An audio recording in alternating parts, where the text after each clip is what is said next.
በሀገራችን በአብዛኛው ዘመናዊ የሆነ የወተት ላሞች እርባታ ስራ የሚካሄደው በከተሞችና በአቅራቢያቸው ባሉ አካባቢዎች ነው። እነኛ አርቢዎች ታዲያ የተሻሻሉ መኖችን አልምቶ ከብቶቻቸውን ለመመገብ የሚያስችል የቦታ እጥረት ስላለባቸው ከብቶቻቸውን የሚመግቡት መኖን እየገዙ ነው። በመሆኑም ጥራት ያላቸውን የተሻሻሉ የእንስሳት መኖ ሰብሎችን አምርቶ ለነኚህ በከተማና በአቅራቢያቸው ላሉ አርቢዎች ማቅረብ ቢቻል መኖ የሚያለማውም ይሁን መኖን እየገዛ እንስሳትን የሚያረባው ወገን በእጅጉ ይጠቀማል። ጥራት ያለውን ወተትም ለተጠቃሚው ማቅረብ ይቻላል።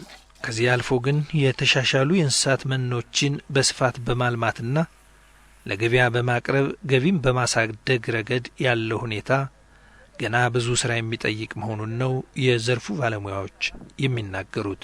የመኖ ሰብሎችንም ደግሞ እንደዚህ በተለያዩ ምርምሮች ማውጣትና የማስተዋወቅ ስራ ትንሽ ጊዜ ቢወስድም የግብይት ስርዓቱ ውስንነት አለው እስካሁን።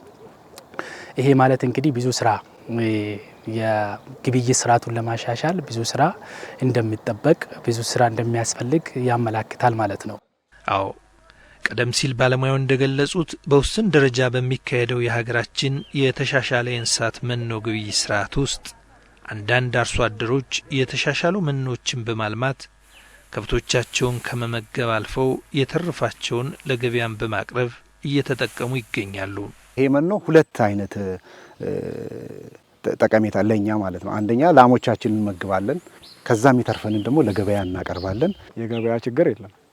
የትኛውንም ያክል ብናመርት ገበያ እንዳለ አምነናል፣ ኦሬዲ አረጋግጠናል ማለት ነው። በብሎክ ነው የምንሸጠው። አሁን ለምሳሌ ሺካሬ ይሄን ያክል፣ ሺካሬ ይሄን ያክል፣ በበጋ ሲሆን ይሄን ያክል፣ በክረምት ሲሆን ይሄን ያክል፣ ፕራይሱ ይለያያል። ስንት ይሆናል? ለምሳሌ አንድ ሺካሬ እስከ 3000 እስከ 4000 ብር እንሸጣለን። በዚህ ውስን የመኖ ግብይት ስርዓት ውስጥ ዘርፉን እንደ አንድ የኢንቨስትመንት መስክ በመጠቀም ከፍ ያለ ገቢ ያገኙበት ያሉ ወገኖችም አሉ። ይሄ የሮዴስ ዘር በብዛት 20 ሄክታር ላይ ነው የማለማው። 1 ኪሎ ዘር 600 ብር ነው የሚሸጠው በኪሎ ሲሸጥና ዘር ከተሸጠ በኋላ ለከብቶች መኖ ይሸጣል። ከዘር ብቻ በአመት ከ2 ሚሊዮን ምናምን ይሸጣለሁ። ዘር ብቻ ማለት መኖም በዛው ልክ 1 ሚሊዮን ምናምን መኖ ይሸጣል። ያ ማለት ወደ ከብቶች ወደ ወተት ሳንሄድ ማለት መኖ ብቻ ዘርና መኖ እስከ 3 ሚሊዮን እስከ 4 ሚሊዮን ይሸጣልን በአመት። አንዳንዶች ደግሞ እንደሌላው የሰዎች የምግብ ሰብል ሁሉ መኖን ካለሙ አርሶ አደሮች ወይም መኖን ከሚያመርቱ ሰዎች በመግዛትና ለገበያ በማቅረብ ገቢ ያገኙ ህይወታቸውን እየመሩበት ይገኛሉ። እኔ ነጋዴ ነኝ። እኔ አሁን ለምሳሌ ወደዚህ ካልመጣ እስከ ማሳ ሄጄ ገዛለሁኝ፣ ገዝቼ አመጣለሁ በብሬ። እዚህ አምጥቼ ደግሞ ለጥቅም እሸጣለሁ። የወንዶ ከተለያየ ቦታ ከፍት ያላቸው ከሐዋሳ ከሻሸመኔ ከተለያየ ቦታ በቃ መጥቶ ይገዛሉ። እዚህ ጋር ወቅት ያለው አሁን ለምሳሌ በጋ ጊዜ አንዱ ሸም 250 ብር ይሸጣል፣ በጋ ጊዜ ማለት ነው።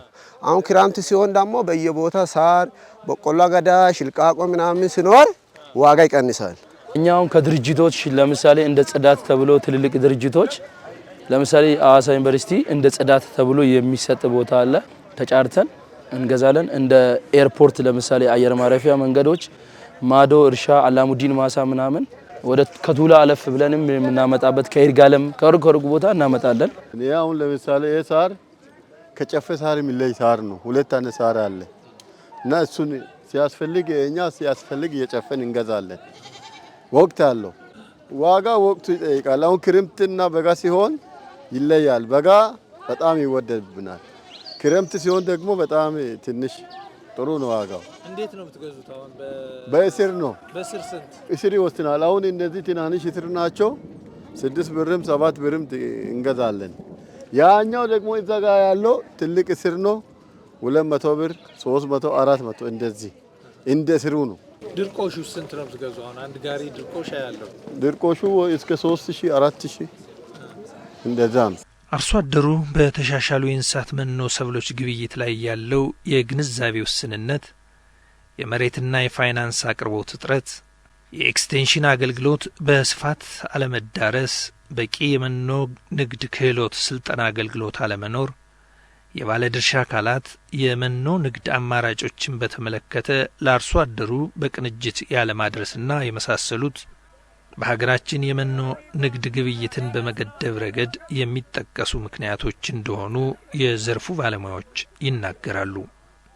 የሙሉ ነው ግን በሀገራችን የመኖ ንግድ ስርዓትን ለማስፋፋት በርካታ ምቹ ሁኔታዎችና እድሎች ስለመኖራቸው በሚሰጥ ማብራሪያ የዕለቱን ዝግጅት እናጠናቅ። ከጊዜ ወደ ጊዜ የከብት አርቢዎች ፍላጎት መጨመሩ አንድ ትልቅ እድል ነው ብለን ነው የምናየው። እንደሚታወቀው ደግሞ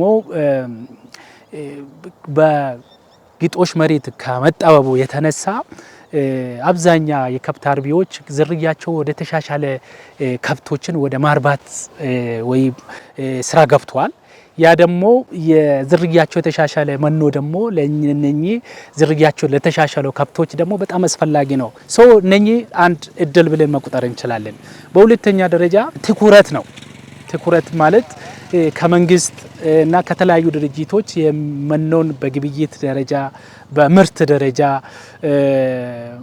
አርሶ አደሮች እንዲያመርቱ ያመረቱትን ወደ ገበያ እንዲያመጡ የሚያግዝ የትኩረት አቅጣጫዎች አሉ። ያም ደግሞ ትልቅ እድል ነው ብለን ነው የምናስበው። አርሶ አደሮች መኖን ዓለም አለው ብሎ ሲያስቡት ዋነኛው ማነቆ የነበረው ዘር ነው።